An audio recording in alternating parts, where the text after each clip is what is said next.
All right. So I think we'll start now. So thanks everyone for joining the webinar today. I'm founder and CEO of WareIQ. We are an e-commerce fulfillment company, and we have been running operations since last 5 years, and we work with 400 plus brands in India and across the verticals we've been working with. And what we understood is that the most complex and most interesting problems in supply chain comes in from heavy and bulky products, a lot of complexities from handling to storage to last mile delivery to reverse logistics. So the problems which you have in supply a regular e-commerce supply chain, they get amplified by a quite a bit of magnitude when it comes to large items supply chain. So we thought to conduct this webinar, and who better than Piyush, who is VP of Supply Chain in Pepperfry, which is India's largest furniture and home decor brand. So welcome, Piyush. Thank you, Harsh, for inviting me to the webinar. Great. So we have certain high-level agenda items that some themes under which we wanted to understand a little bit more about heavy and bulky supply chain from you. So we'll start with a very high-level overview of uh, of the supply chain for a marketplace like a Pepperfry, and how would you think a bulky and heavy product supply chain differs from say other general e-commerce supply chain of beauty, cosmetics, or apparel and so. Yeah, so Harsh, that's a very broad question, I would say. How Hmm. does it differ? Because it differs on multiple aspects. Okay, Sure. Yeah. so you understand that it's bulky and large items, right? So one Yeah. aspect is space optimization and things around that. That how do you store so many products? It requires a lot of space and all those things. Hmm. Then the second aspect is towards how do we ship it, right? How do we ship it from one location to another, and then from another to third location? How do we Yeah. ship it? What measures we need to take while shipping it, or how effectively we can ship it? The third aspect is towards the damages. Yeah. Because bulky items are more prone to damages, and the value of each item is pretty high, right? Uh, be it furniture or be it a appliance category or something like that. So the value is pretty high. So that's the third aspect. The fourth is towards the last mile delivery. How do you deliver it? Like you have made the first mile and the mid mile deliveries, but how do you deliver it towards the last mile, right? You cannot have a courier person taking it away 50 items in a bike and delivering it to the customers, right? So it's not possible for large and bulky items. So I will take all of these points maybe one by one. I will try to explain it, how does it differ. So the first aspect is towards the warehousing part. So we understand that it's bulky, it requires a lot of space, right? Hmm. So what this essentially means that you need to plan your inventory very well. You Yeah. cannot store everything everywhere. Okay, you need to plan it well, and then you have to look for space optimization opportunities.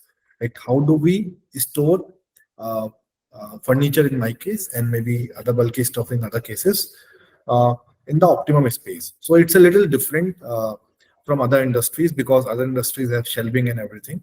Our Hmm. In our case, shelving is not possible, but technology definitely comes at the rescue here. We do have rackings in our warehouse, so that's like one of the things which we generally don't think of when we talk about bulk.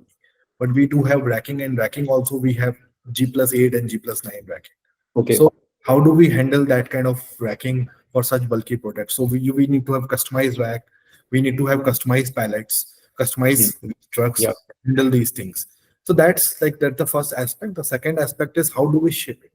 So for shipping, the major part depends on handling it well, and Yeah. then choosing the right vehicles, right? Because Right. as we understand, it's bulky, but the products are not heavy in particular. If we talk about the volumetric weight, so choosing a 32 feet or a 40 feet single axle container makes the most sense for mid Hmm. mile and the first mile distances. If we are shipping it by a multi axle trucks, it will not make a lot of sense, because you will not be able to fit a lot of products in that multi axle truck, right? So that's the choice of vehicles, and the network optimization piece comes into picture, right? Got it. The third part is towards the handling part. So I would say the one size does not fit all is the thing here when we say how do we handle it well. We need to Got have it who is well trained into handling the products. There are multiple things when it comes around handling. We can talk about it in detail towards this webinar, but I'm saying that it cannot be handled similar to the other small item products, right? It has to be handled in a very different way. Okay. And the fourth aspect is toward the last mile distribution. So again, for the last mile, it has to be handled in a very different way by a well trained team. We need to have uh, dedicated vehicles for this. It cannot be mixed and matched. The load cannot be mixed and matched and sent with other products. So there are multiple things which come into play. So in all, it's a very different supply chain. Uh, if we talk about a regular supply chain, this thing cannot be mixed with a regular supply chain. It has to be treated differently. It has to be treated differently. It has to be, it. first of all, in the mind, it has to be different. Okay. You cannot say that a clothing piece and a sofa need to be treated similarly in the supply chain because both are one SKU, like one Yeah, SKU clothing and the other SKU sofa. You first in the mind, you have to make them different, that they need to be handled differently.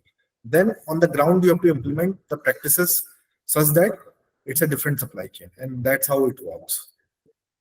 got it. So, thanks for that, Piyush. So, one of the questions which we also got in was that a lot of the brands in the furniture and home decor category tend to have a very large spread of SKUs over a period of time as they evolve.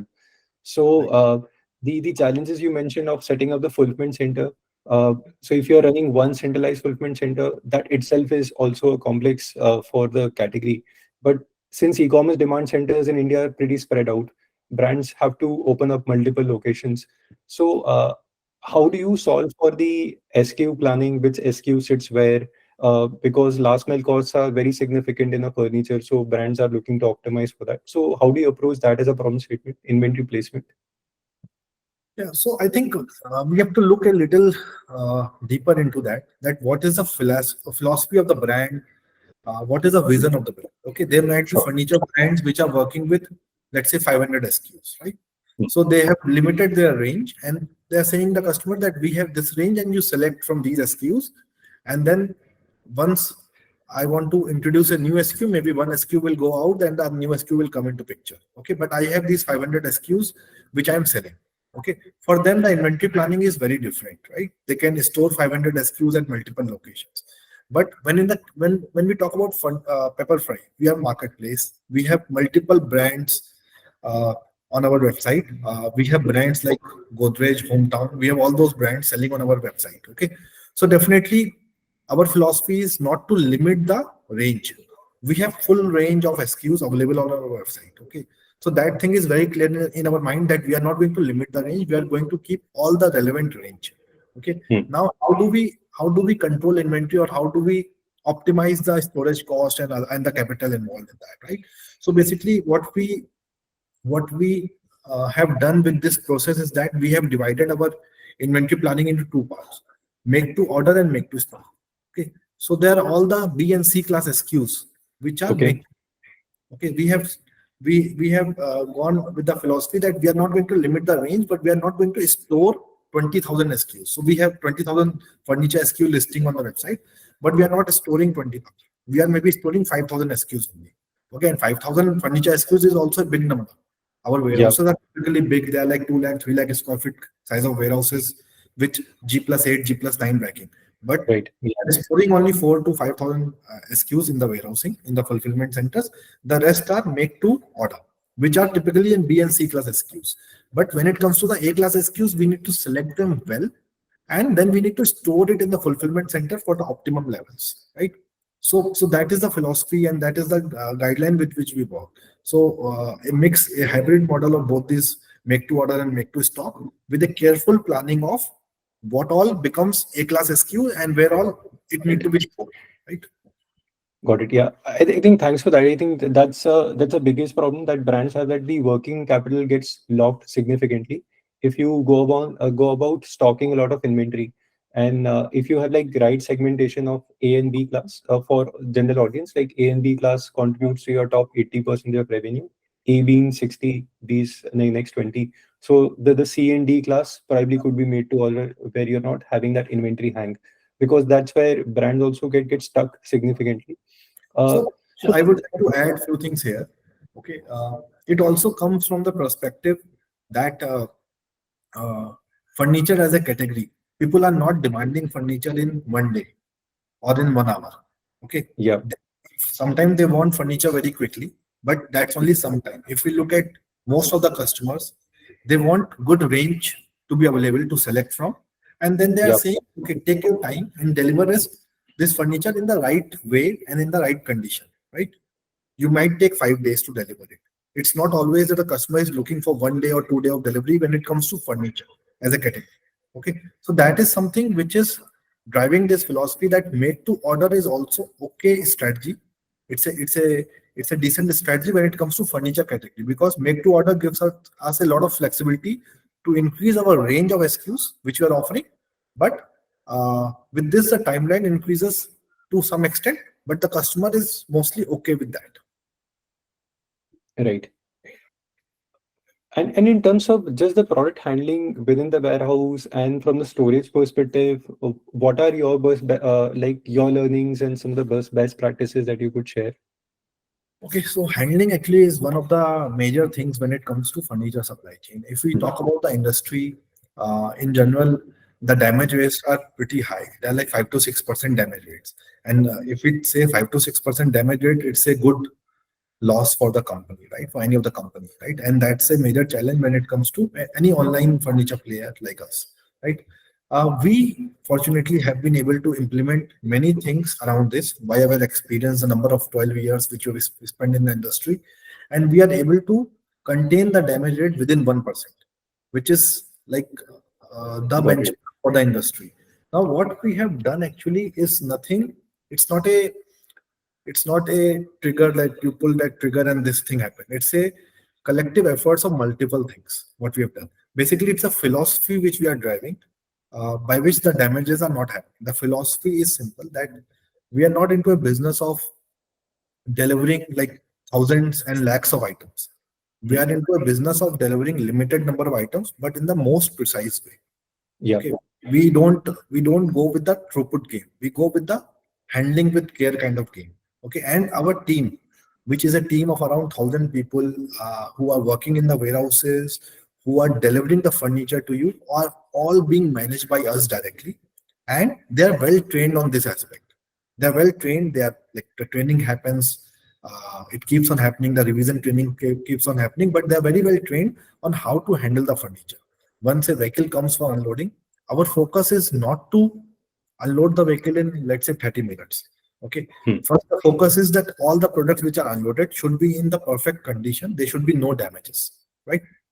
But then the focus also comes to unloading it quicker. But the priority remains there should be no damages.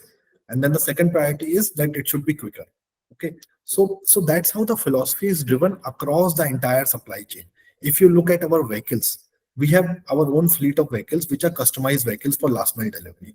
So what do we mean by customized? So basically we have made compartments, we have put the paddings on the floor and the sides of the vehicle so that there are no damages when the vehicle is going for the last mile delivery. Similarly, when it comes to warehousing, we have pallets with foam sheets on the pallets. So there are certain practices like this which we have developed on our own. We have not picked it from somewhere. We have developed all these practices on our own with our own learning, that how do we handle furniture so that there are no damages. Then the third part comes to the QC part. Okay, Yeah. furniture is not a category that, suppose you have a dent, so that means the furniture is bad. Okay, first of all, a simple dent can lead to customer rejection, which doesn't happen in many of the other categories like apparels and all. If you talk about, they are handled very differently and the customer accept the product, right? But in our case, if a dent is there, the customer will reject it. But when we come, so that is where when we come into picture. Okay, at what point we have to do quality checks. Okay, there are multiple points, so we should Yeah. not be doing a lot of quality checks at every point, but what is the optimum number where we should be doing the quality checks. And if a product is found to be having a minor defect, when I say, so it can be a scratch, it can be a dent, something like Yeah. that. So what we need to do with that kind of product, we surely don't want to deliver that kind of product, but can we repair it, can we polish it? So all these capabilities we have in house. We will do minor touch-ups, we will do a minor repair of the product, and then we will deliver it to the customer. Okay. So all this results in lower damages rate. And what happens? Suppose we have a dining table. Now, the dining table is in the perfect condition, and there are 6 chairs. We find in quality check that out of the 6 chairs, 1 chair is broken. So that means that we can ask for a replacement from the merchant, right? We can Understood. ask for replacement for the merchant for this 1 chair, and then we can deliver the dining table perfectly. Okay, but all these things are possible because our team is very much trained on all these aspects, and they are working for furniture category. They are not there is not a mixed team that small items and the big items are getting mixed up. Our team is dedicated towards furniture handling and handling of cases like this. So that's the main factor that we have been able to reduce the damage rates from the industry 5 to 6% to 1% kind of Got it. Perfect. I think we had like couple of queries around that only. Like I think you addressed the question around the what do we do with transit damage and everything. You mentioned that some light refurbishment and everything that can allow it to resell. I had a question like when it comes to returns processing within the fulfillment center for your warehousing staff over there, do you do grading of the product? What are the elements that you look into that level of damage, or do you also receive wrong products for what you send out, or any of the uh, attributing the damage to transit or end customer, or what are the steps that you have in place? So we have a very well-defined process in that. My philosophy is simple. Suppose 10 products are getting returned. We should try to recover all 10 of them by one way or the other. Okay. Okay, Or, or in that way, if I talk in terms of value, if we are getting a loss of 10 rupees, we should be able to recover 9.99 rupees from that. Okay. Now, how do we do that? Now there are multiple type of returns. There mm, can be manufacturing defect, there can be incorrect, incomplete, there can be customer doesn't want the product, all these things can be there, right? Now, we have well-defined policy that if manufacturing defect is there, what we need to do. Maybe we mm, will return it to the vendor because it's a got defect. it. If Yeah, the yeah, customer doesn't want it, so we will again put it back in the inventory. We are not going to scrap that product, or we are not going to got it. liquidate. If it's an incomplete product, we will give it back to the merchant. Okay, make it complete and sell it. Okay, but if it's a damaged product, now Mm, the issue comes when the product is damaged in transit or some other things, and my last mile team is not able to repair it, right? Or maybe sometimes what happens that it's a damage case and we are trying to repair it and the customer canceled it because customer wanted the product on a certain date and we are delayed because of the repair work and everything, right? So what happens in those cases? So that is where uh, we bring back the product to our nearest fulfillment center. We we see what is the level of the damage. Okay. Now again, there are two type of categories. There is solid wood and then there is non-solid wood or engineered wood, right? So solid wood is mostly fully recoverable. We can recover okay. the solid wood from that. We can repair it, we can refurbish it, and it becomes a new product. Because Mm, in solid wood, if we look at by going by the property of the product, everything is doable. Okay, there is nothing like we cannot do. Now, if there suppose there is a marble product, if the marble is damaged, so then can we replace the marble? Can we take the marble from the merchant? Okay, because mm, the merchant maybe charge us for the damage, but merchant got can it. give the marble and then we can fix the marble and make it a new Okay. product. Okay. uh, but when it comes to the non-solid wood, the engineered wood, the recovery is a little difficult because repairing anything there is a little tricky. Yeah, We yeah. do try to do the touch-ups and try to make it new, but if it doesn't happen, then it goes for the liquidation process, which is also a very different process where we also categorize that what we are liquidating is as good as new. Okay, if it's as good as new, so the recovery is different, and if it's not as good as new, then it goes to a different process. Okay, Yeah.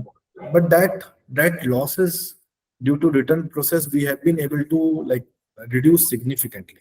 Like the way we reduced from 5% to 1% damage rate, we have been able to significantly reduce these losses because of this stringent process. But in a nutshell, if I would say, the return process is very stringent. We do not scrap anything. We do not scrap anything at the last mile until unless it's a termite issue or a borer issue. Now that's a Okay. different issue, right? Which we Yeah. don't want to keep it in the warehouse. So sometimes that Yeah. also happens. But otherwise, we bring everything to the nearest fulfillment center and we do the best possible we can to recover the value from the product. Perfect. Thanks for elaborating in detail, Piyush. From a tech perspective, what are the steps that you involve? Because this seems to be a very large-scale operations where everything has to be graded. You may also have to go look at the forward shipment feed, that how it was sent and how it was received, to do the comparisons, just to attribute that was it like a warehouse damage, transit damage, or customer damage. So, from a systems perspective, since you're executing at such a large scale, what are the steps you have put in place? So the complete system, the forward movement and the reverse movement is all system driven. Okay. When the product is moving till the customer, Hmm. and if it is getting returned, the entire journey is tracked to the system, and it's a quite a bit of automated system with all the barcodings at every level. Checks are being made. Okay, how many? So basically, in furniture, one unique thing is that one product will have multiple boxes. Let's say again a dining table. A dining table might have 5 6 boxes, right? So so all the boxes are there in place when we are returning the product, right? There might be that the product went in 5 boxes and came back in 4 boxes. So then again, Right. it's a problem, right? So all the checks and everything are there in the product. When it comes to a tagging part, or how do we categorize it? So at the point when we are returning it or we are refunding the amount to the customer, the tagging has to be done by the customer support team. Got it. Okay. So that Yeah. that is not with supply chain, that lies with customer support team, because they are the best just to understand what is the problem with the product, why we are refunding it.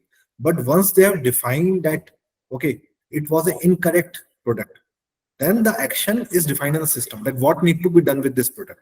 If it was an incorrect product, we need to return it to the merchant, and maybe that's the end of it. Like, return the product to the merchant and recover the money from the merchant.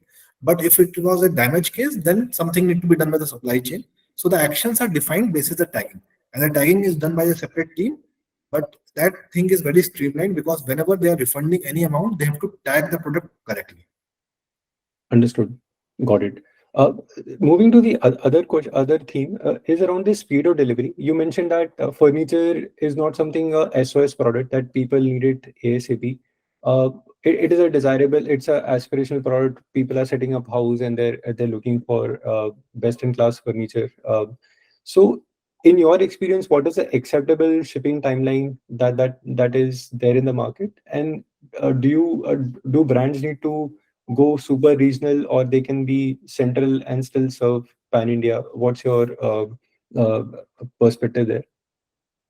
So basically, it all depends on the markets. It's again, Okay. it's like India is divided in many parts when it comes to that, right?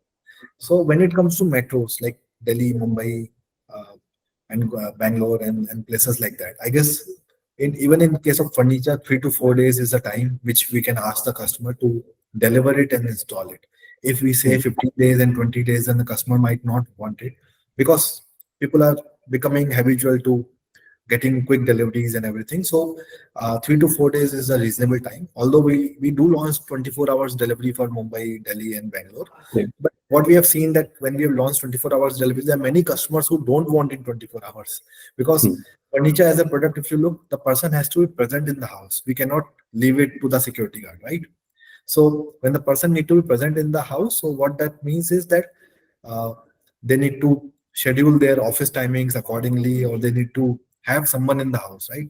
So even in Hmm. these metro cities, 24 hours, when I am promising to deliver, only 50 60% of the customers Okay. are willing to accept within 24 Okay. hours.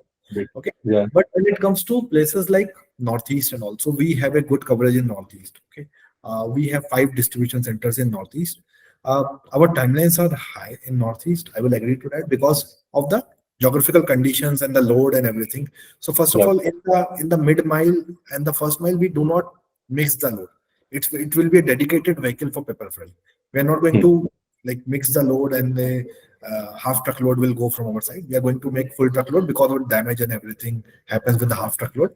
Our timelines are high; they're as high as 20 days. Okay, but people are very receptive to that. People are okay with that. They're because again in that region, not everyone is delivering super fast. Okay, Sure. So with that perspective, people are okay with a timeline of 20 days. So I guess 3 to 4 days in metros and northeast, maybe 20 days. So within that, you can fit the other parts of the country. Okay. And how do you, or what would be your advice in managing relationship with last mile couriers? Because then currently the efficiency for heavy products is not as high as they have built out for smaller items, and we need to keep the SLAs accountable. And so, what are your learnings since a large part of deliveries will be outsourced to third parties? So purely from a last mile relationship So, perspective. Harsh, that is not the case with us. Actually, we are doing the last mile deliveries on our own because there are two Okay. parts of last mile delivery. It is delivery and then installation by the carpenter, right? Hmm. So, in our case, we are managing things on our own. The team is our own, the vehicles are our own, and as I said, these are Hmm. customized vehicles, and the people are trained and everything. So I guess this makes the job simpler in some way that Hmm. when we are controlling the things, so we don't need to manage third parties, but we need to control people well, right? We need to manage people well. Okay, but I guess if I would be using a courier partner for the last mile piece, I guess so the expectations have to be set very clearly because as I said, Hmm. the chances of damages are very high in the last mile piece because Hmm. then it's going in a smaller vehicle and the roads are not so good within the city, and then the person will be handling the furniture twice and also installing it, right? Yeah. The assembly also need to be done. So the SLAs need to be very well defined that uh, the damages, the timelines, the interaction with the customer. So interaction with the customer is another thing which we emphasize a lot because if you look at the furniture delivery, our person will interact with the customer for maybe 20 minutes. Now, which other industry has this kind of privilege where the Hmm. delivery person is interacting with the customer for 20 minutes? So, how does the delivery person or the carpenter interact with the customer defines the customer experience. Okay, Yeah. it's not a half-minute interaction, it's a 20-minute interaction. Your product is perfectly fine, no damages, the product is very good for the price it is, but the delivery person, if the delivery person is not well behaved, your customer experience goes for a toss, right? And the Correct. Yeah. other way around is also true because if your product is not good, the customer is not happy with the product, but if the delivery person is well groomed, he is behaving nicely, he is promising the customer that he will look into this, whatever the problem is there with the furniture, then also the customer experience becomes very good. Okay, so Understood. the SLAs have to be defined around that, the damage rate, the interaction with the customer, or the NPS parameters. So then it becomes meaningful partnership with any courier partner.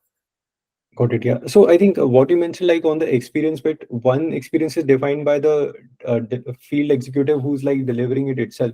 What are the other CRM fundamentals that brand should put in place to, for example, return and exchanges where the NPS breaks down significantly, where people need to send back, get the replacement item, and so, and there are a lot of hands getting exchanged within the team. There is warehousing staff, there is customer support reps, and everything. So from that fundamental perspective, what is it generally management system that should be put in place or KPIs to track?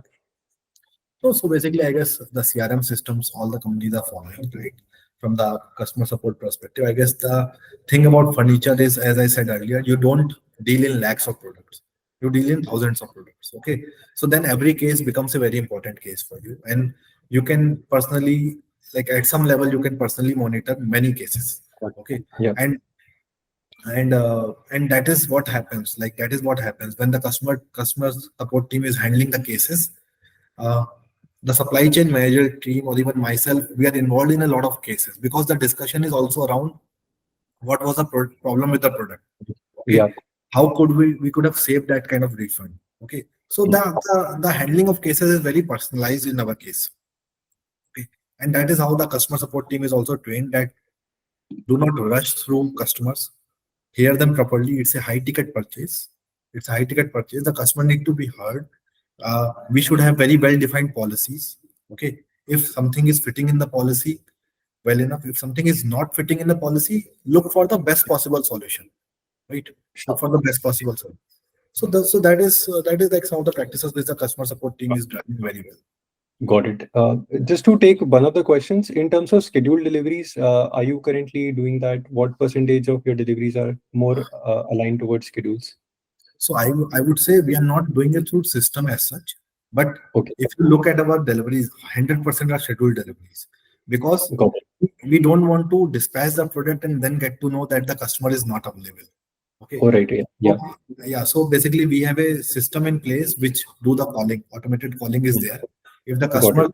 consent, yes, then we will schedule the delivery. But before dispatching the truck in the morning, Got we will again call the customer and ask that are you available and at what time you are available. Okay. Because again, as I said, if I'm dispatching something twice, it's a cost Yeah. for me. The chances of damages become double. Okay. So I'm like scheduling 100% of deliveries in that aspect, that customer consent of date and time is taken, then only the deliveries are done. Got it. Perfect. Great. There's a question on your point related to, say, termite pieces also. Say, how do you manage termite returns, and what kind of pallets are used? Is it wooden or plastic pallets? Yeah, so the termite returns, so the policy is very clear. We need to destroy the product. Okay, Hmm. like we need to whatever the government norm saying, we need to destroy it. We don't like we accept that return, and then at the last mile only, we don't move the product from last mile to mid mile and the first mile.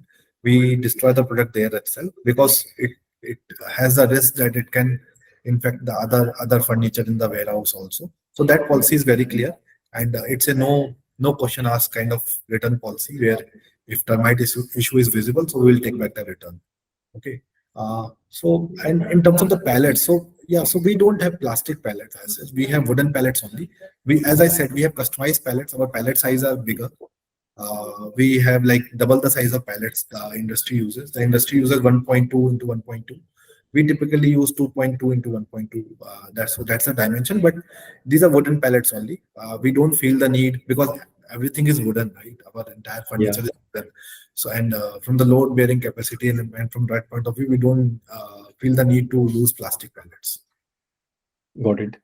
There's a broad question, which is around the core KPIs of the operations itself. I think one you mentioned around the returns, that is like a 1% or somewhere around that. Damage is like one KPI, which is more of a leakage. On the broader, like your dashboard furniture, when you show up in the office and you're looking at the performance, what are the key things you look into? So key KPIs are around. So first is around inventories, the out of stock percentages, and okay. Okay. The second is around the timeline adherence, what we have promised and how much we have kept to that. The third Okay. is also the timelines, that how are we tracking on the absolute timelines. Okay. Hmm. Then the fourth is around damages and the returns. Then we have NPS as a parameter. As I said, the supply chain drives the NPS to a good extent for a furniture delivery company. Okay. And then the most important KPI comes into picture, which is around cost. Yeah. Right. So, coming to the cost, I think a large percentage sits in the last mile, from my experience, like 60-70% roughly. So, what are the measures typically brands could take to kind of optimize on their last mile, or generally cost to serve as a overall equation? How to get that cost to serve overall lower over a period of time? The last mile cost is, as you said, it is more than 50% of the overall logistic cost, right? But uh, driving efficiencies by utilizing the vehicles to the maximum extent, right? Hmm. Using Hmm. the right type of vehicles, right? Driving the right mileages, optimizing the team, how much team we require for delivery. Do we require two people or we require four people? Okay. And then how many jobs does a carpenter do? So all these metrics, Okay. which are very detailed efficiency matrices, which Hmm. you have for a last mile distribution center. Okay. So that is what we like. We keep on tracking every week or every month, and it's again it's at a DC level. It's not a consolidated Pepperfry Hmm. uh, metric. At a DC level, the DC leads are responsible for these matrices. But that is how it is driven. We do track a cost per quantity number, uh, Hmm. which is like the overall cost divided by the number of quantity delivered at a DC level, to ensure that the DCs are maintaining or operating within the target levels. Okay, and right, just in the fulfillment center, driving the efficiency within the fulfillment center, any pointers there?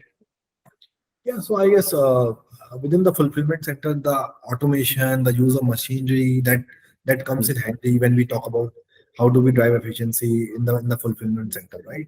So again, the space optimization is a big piece. That do we require a 3 lakh square feet warehouse or 2 lakh square feet warehouse? If I need Okay. to store, let's say 50,000 quantity of furniture, okay. Hmm. So how do we optimize the space well? Uh, then how do we do some other level of automations, okay, Hmm. when it comes to the fulfillment center to maybe optimize the number of people working in the warehouse, okay. So these are like some general warehousing practices which can be molded to suit the furniture requirements. But as I said, we never do anything which compromises on the handling part. Understood. Great. I'll just see if there are. Okay, so we have some questions we can. Okay, so there's a question related to Pepperfry. If you replicate stock on behalf of brands currently in your existing model. Yeah, so we are a marketplace. So whatever the brand is listing on our website, so that is the stock which we are having. Okay, it's actually the brand stock only. We like I don't know what does the person mean by replicate. So we are selling the goods of the brand. Yeah. So replication, I mean, from what I understand, is keeping the stock in multiple locations. So North Zone, same So SKU in multiple so zones. basically, so there is a technicality involved in that. Okay, Hmm. so suppose a brand is based out of Maharashtra. And Yeah. if I want to store the brand stock in, let's say, three locations, so the Yeah. brand need to have a GST registration in all the three locations. So there are multiple brands who are doing that, who have done the GST registration in all our storage location, and we are storing their stock at multiple locations. But if the brand is registered only in one location, then we can only store their stock in one of the locations. Got it. There's a question which we had. It was in terms of multi-piece shipments, because there are a lot of multi-piece orders that go in, and there are also shipping challenges on that one. That pieces get delivered as in parts. A part shipment, one out of three delivered today, two out of three will be delivered day after. And so, how do you manage these pieces? Is it like shipped consolidated as one shipment, or it is broken into parts and you communicate it? So basically, when it comes to one particular quantity, let's say a dining table again, it will Hmm. have four boxes, five boxes maybe, right? So definitely those five boxes will be shipped together, even if there are five Yeah. boxes, but the system is designed like that that the five boxes will be shipped together and they will be delivered together. Now, when it comes to a order which has, let's say, a bed, a sofa, a dining table. Now the order has three products uh, which can have maybe 10 boxes in total. Okay. Now, are we delivering these three products together or are we delivering Hmm. these three products one by one? Okay. So that is something up till the last mile. Up till the last mile, Yeah. the products are getting shipped separately. But when it comes to the last mile, it again comes to the customer scheduling and everything. When we are scheduling a delivery, we are waiting for all the three products to arrive. Generally, they arrive within 1 2 days time difference. And then when we are actually delivering these products, we are delivering all of them together because that is how the customer wants it. Understood. Great. I think that was like the last question which I had, at least from the group. I think we covered most of it. So on the summary, we generally understood the broader supply chain of furniture and how it differs from the other parts. We did a deep dive on the returns processing. How do we do the grading, the refurbishment pieces, the fundamentals of experience, and largely in terms of returns and exchanges, some of the things unique to furniture, uh, inventory management, because that's become very critical. A class, B class inventory that can be stored, and C and D are more made to measure and can be managed efficiently, because inventory management becomes a very critical piece. And out of stock percentage is a very critical KPI from a supply chain perspective. From a last mile, Pepperfry will be in a unique position since you own your entire last mile in-house. A lot of brands have to manage it outsourced operations. So that's one challenge they have to navigate with. But yeah, installation is an important piece which controls the experience, and these field executives are also uh, important, managing a very important part of consumer experience. So you spoke about it. And multiple P shipments, very fairly unique to your category, where you addressed a point around that. I think we covered a lot of ground here. So at least from my side, we had like broadly covered the agenda. Anything else you feel anything that brand should be looking from a dynamics of 2024 and next 12, 18 months, since there are some bit of movements like quick commerce is picking up, like in the home decor category also some players coming in, and so generally what is it you feel brand should be keeping in mind? No, I think for a brand, I think first the brand need to decide that what is the philosophy or vision they are carrying. Okay. They should like there are trade-offs which they will have to make, right? When it comes to the number of SKUs, they will have to make a trade-off. Number of SKUs or high inventory cost and storage cost, Yeah, right? yeah. When it comes to the timelines, they will have to make a trade-off. Either timelines or the variety of SKUs which they are selling, right? So there are like multiple trade-offs for a furniture or big Hmm. box brand.